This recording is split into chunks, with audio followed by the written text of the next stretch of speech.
ሰላም ሰላም ውድ አድማጭ ተመልካቾቻችን ኤቢ ነኝ። ዛሬ እስኪ ማህበረሰባችን ስለ ስራ ጉዳይ ምን እያለ ነው የሚለውን ለማየት እንሞክራለን። በስፋት እንዳስሰዋለን። ቤተሰቦች ምን ይላሉ? ልጆች ስለ ስራ ምን ይላሉ?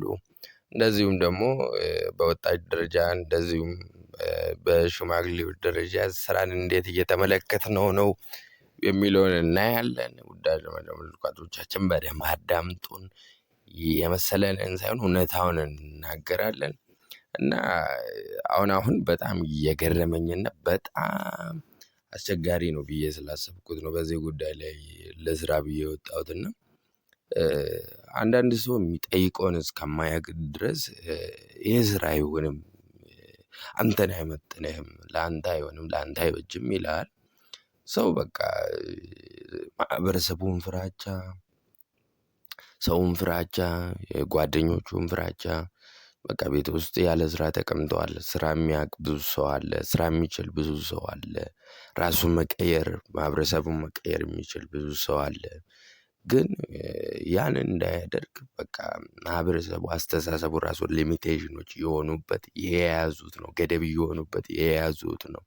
ሰው ምን ይለኛል፣ ስራ ለመስራት ምን ይለኛል አስፈላጊ አይመስለኝም። ግን ሰው ሁሉ ይሄን ጥሶ መውጣት አልቻለም። ይሄን ሊሚቴሽን ማለፍ አልቻለም። ይሄን ባሪየር ማስነሳት አልቻለም።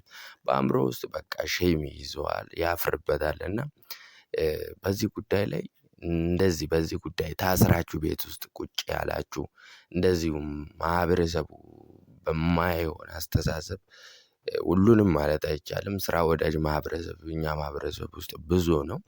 ግን በአብዛኛው የስራ ባህላችን ብዙም ስላልሆነ ቤት ውስጥ ወጣት ተቀምጦ ሽማግሌና አሮጊቶች የሚሰሩበት፣ እንደዚሁም ደግሞ በቃ ሰዎች ራሱ ምን ይሉኛል በሚል ብዙ ሀሳቡን እየገደለ ያለ ብዙ ሰው አለ።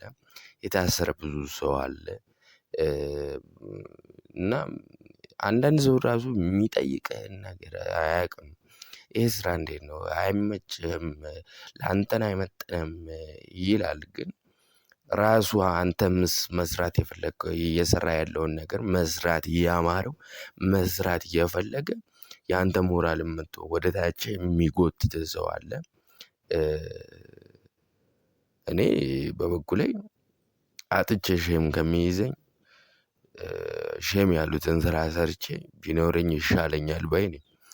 ያው ለምን እንደዛ ካልሆነ በቃ በዚህ ሰዓት ያለውን የስራ እድል እናውቀዋለን።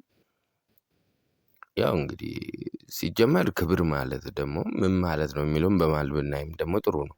ክብር ራሱ ማለት ምን ማለት ነው? ክብር ማለት ያለ ስራ መሆን ማለት ነው? ክብር ማለት የስራ ደረጃ ማውጣት ማለት ነው? ክብር ማለት በቃ ክብር ማለት ከፍቅር በታች የሆነ እይታ ነው። ለራሴ ያለ እይታ መልካም እይታ ክብር ነው፣ ከፍቅር በታች ማለት ነው።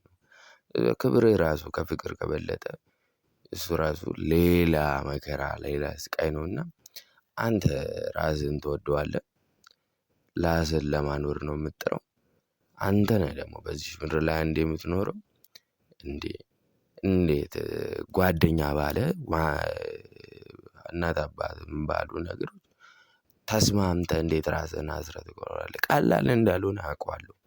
እያንዳንዱ ሰው ደግሞ አሁን በቃ ሀሳቡ ራሱ የሰይጣናዊ አስተሳሰብ እስከሚባል ድረስ ማለት ነው ይዘምትብሃል። በስራ ደረጃ ይዘምትብሃል። ሳይኮሎጂካሊ ይዘምትብሃል። እንዳትሰራ ይዘምትብሃል። ለራሱ ቁጭ ስላለ አንተ ቁጭ እንድትል ያደርጋል። ለራሱ በስራው ስላፈረ ማህበረሰቡ ውስጥ ባልሆነ